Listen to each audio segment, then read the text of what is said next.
If this were to be our last conversation ever, you said it was light at the end. I'm saying goodbye? God damn. If this were to be our last conversation ever, what would you never want me to forget? Never forget where you came from. That, I know I'm gonna get misty. Oh no.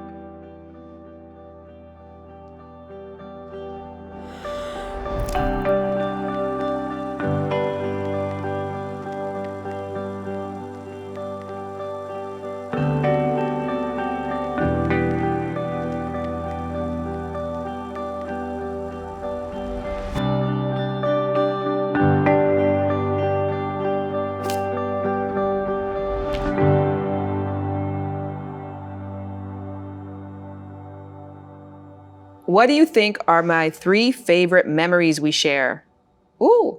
3 favorite memories. I don't know if it's specific. Definitely playing Barbies together. Yeah. That would be one. I feel like you have one, and like anyone that I'm if gonna you come don't with, mention this one, this is there is exactly what I one knew that if you would don't happen. bring up, Now I'm gonna flip the table. Now my brain's gone blank because there's way too much pressure. Because I saw you light up, and I'm like, I'm not gonna get there. Now it feels like a test. All right, Barbies. That's Oh good. my gosh. Another great memory. Having being in the hospital. There we go. Being a part of your labor and delivery with. I know that is definitely a key memory for the both of us, and I know for you as well. Dancing in the hospital room through your cramps. What else would I say is a key memory for us? The cousin awards. Mm-hmm. How do you describe me to others? Oh, this is me asking you. How do you describe me to others? Oh, the perfect human being. Truly. That's really it. So my sister's perfect person. Thank you. I believe that about myself also. I know you do. I know you do. I'm always right, and when I'm right, when I'm wrong the right way. Do you know what quote I'm going to think about right now? Do you know which? You know which one? Read my mind right now. Prove we're close. What is the quote? The one that your old daycare worker said to you. Look at me blinking. Not so perfect after all. No. She said to you, Lauren, you do everything exactly right. Yeah. That's how you do describe me to others. Yeah, you do everything exactly right. Yeah. You don't always do everything exactly right, to be honest. But I just know you so well, and I know the good of you and the heart of you and like the intention of you so well. And I know how careful you are about the impact you have on others and how thoughtful you are. Yes. So I do believe that you do everything exactly right. Thank you. Thank you so much. Yeah. When have you seen me the most vulnerable, and what did it teach you about loving me? Finding out you were pregnant again. I think that's where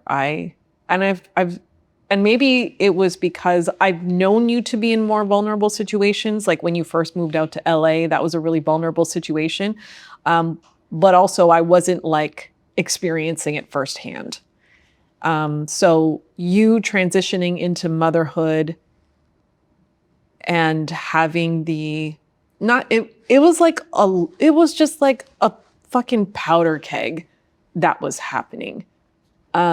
I think that this scenario of even our family coming over that was supposed to bring like relief, it was almost like, because of the context, like me working with you and all that kind of stuff, it almost felt like it added this extra weight, which then got compounded by, well, not only am I raising a toddler, transitioning into motherhood for the first time, but I'm also pregnant again.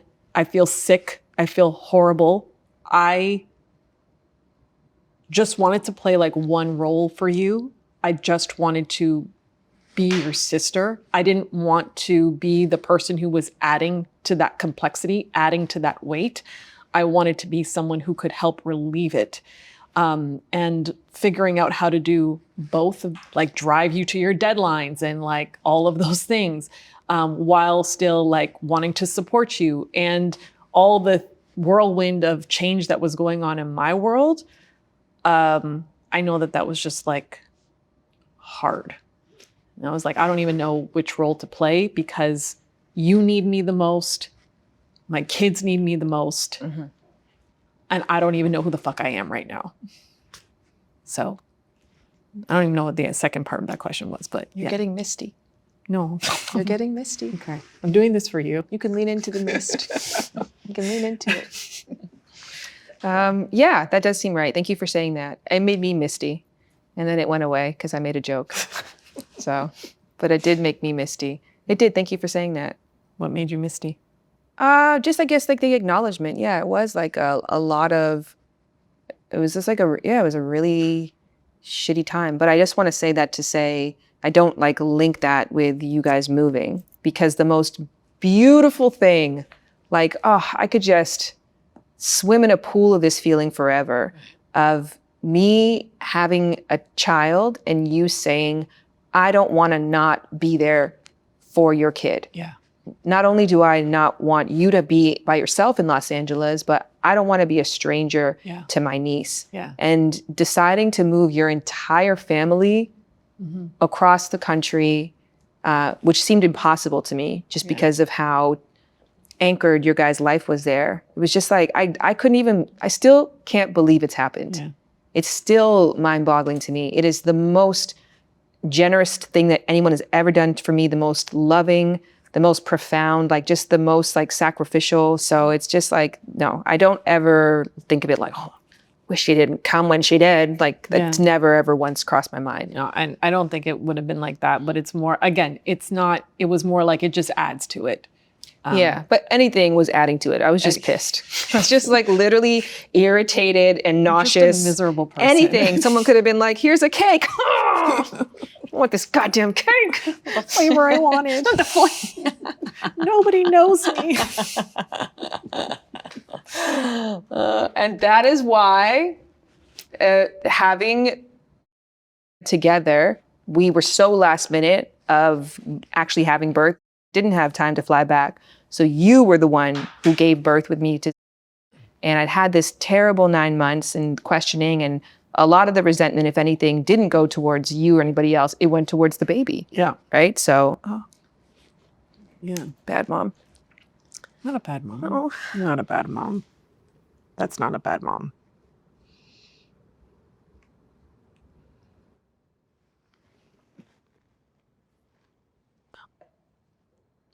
Yeah, so much resentment went towards, the baby. And so when she made things harder for you. She did.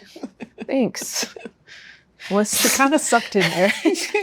Didn't come out of nowhere. I didn't just randomly choose to dislike you. It made it really hard. It made it really hard. And then you said to me when we were laughing about Spicer, and you were like, you know what's so beautiful? One day could be doing this with, she wasn't even named at the time, with Spicer. Spicer.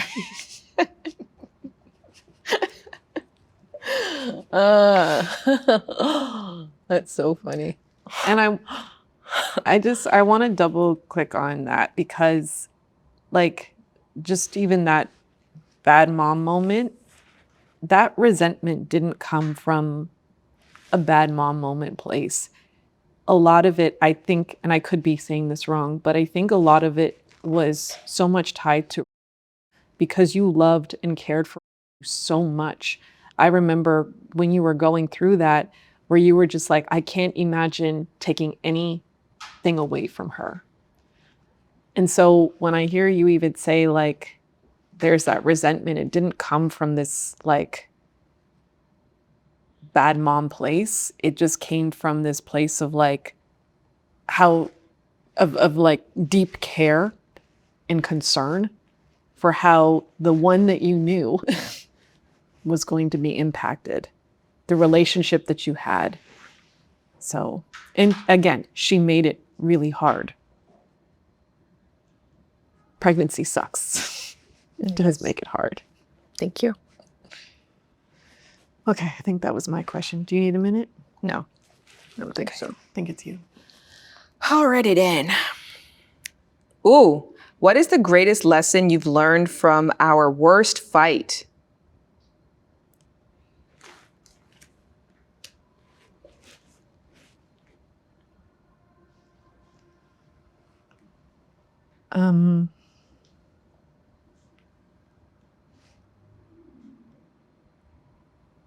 If it's I'm a bitch, that's fine. No. The word failure keeps coming up for me, and I don't know how to articulate it into a lesson. But that's the word that I keep. When I think about our first fight, I associate it so heavily with failure. So I don't know if the lesson is like, it's okay to fail. But it took me a very long time to recover from our worst fight because I felt like such a failure. All the things that I had prided myself on, that I believed were strengths, that I banked on carrying me through this next chapter, fucking failed. They failed. And maybe the lesson is like learning how to turn failure into gratitude. Because there's so much about our worst fight that I'm now grateful for. It showed me a lot about myself, about empathy. I used to believe that I was this very empathetic person. Not to say that I'm not an empathetic person, but what I learned about myself from our worst fight is that I'm empathetic until such time that I feel that I'm right or I feel I need to defend myself. And once I feel I need to defend myself, I lose empathy for the other person's perspective, for your perspective, because all I can think about is you're wrong. And that has taught me how to be better at being on watch for that behavior in me. Because part of my identity is that I do everything exactly right. I'm thoughtful, I'm caring, I'm all of these things. But as soon as I feel like I need to defend myself, I become competitive. I become cold. And so that was a big learning for me. So maybe there's a lot of lessons, but they started in failure. Woo! Amen, sister. That was beautiful. I appreciate that so much. I never even dreamed that you would ever say that. I don't know, not that that's the truth, but I just didn't think that we had both come out of that with the same view of it.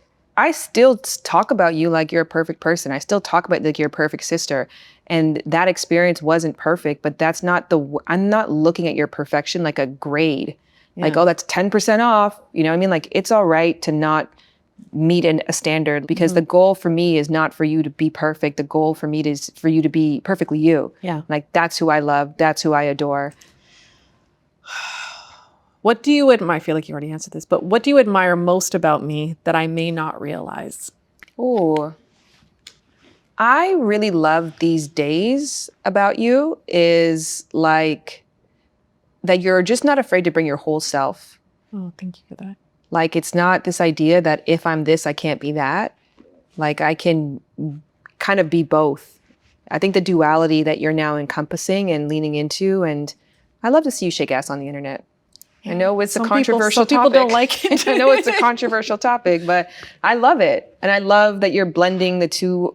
You're blending all of your worlds together, right? Like, it doesn't have to be, I think for such a long time, you're like mom self, this self, work self, Shan self. You're really leaning into this robot thing with me. That should have been your impression of me at the top. I'm the minivan driver. Don't do this. But yeah, I think that you're just inviting the unknown into your world. And it's just cool because it's still working.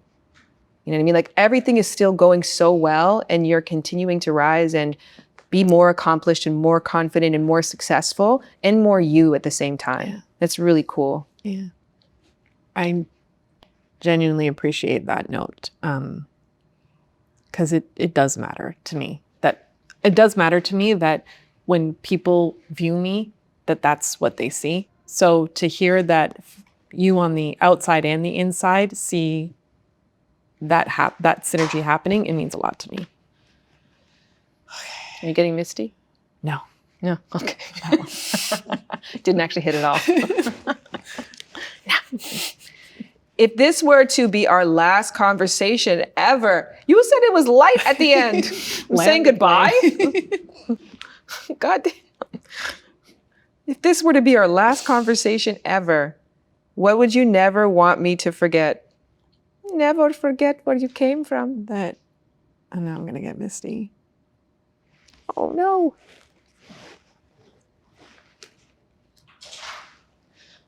I never want you to forget that you're enough. I never want you to forget that you're enough. I think you've had such a history because you've spent so much time on the internet,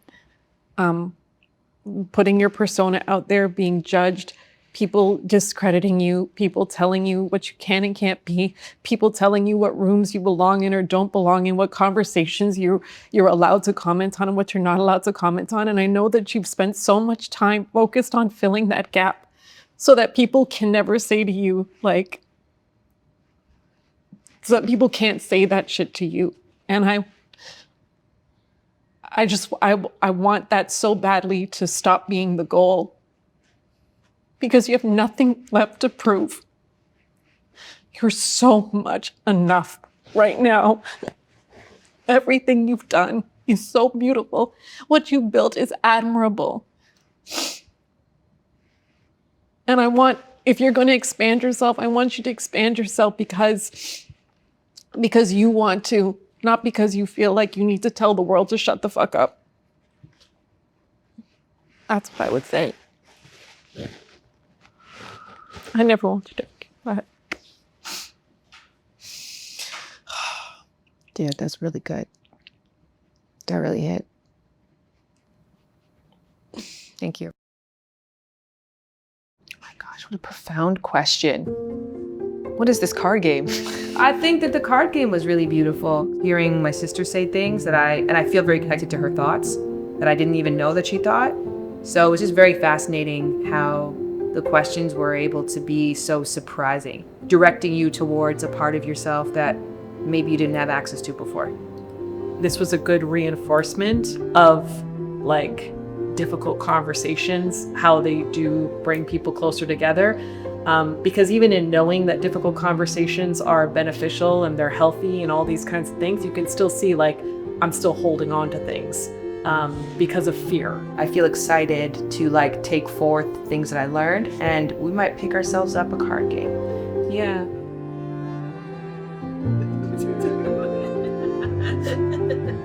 I like to spend time with you. I like to spend time with you. I do too. That right there, that was $10,000 of therapy. If you love the And conversations or the And products, visit theskindeep.com/shop so you can purchase our products and experiences.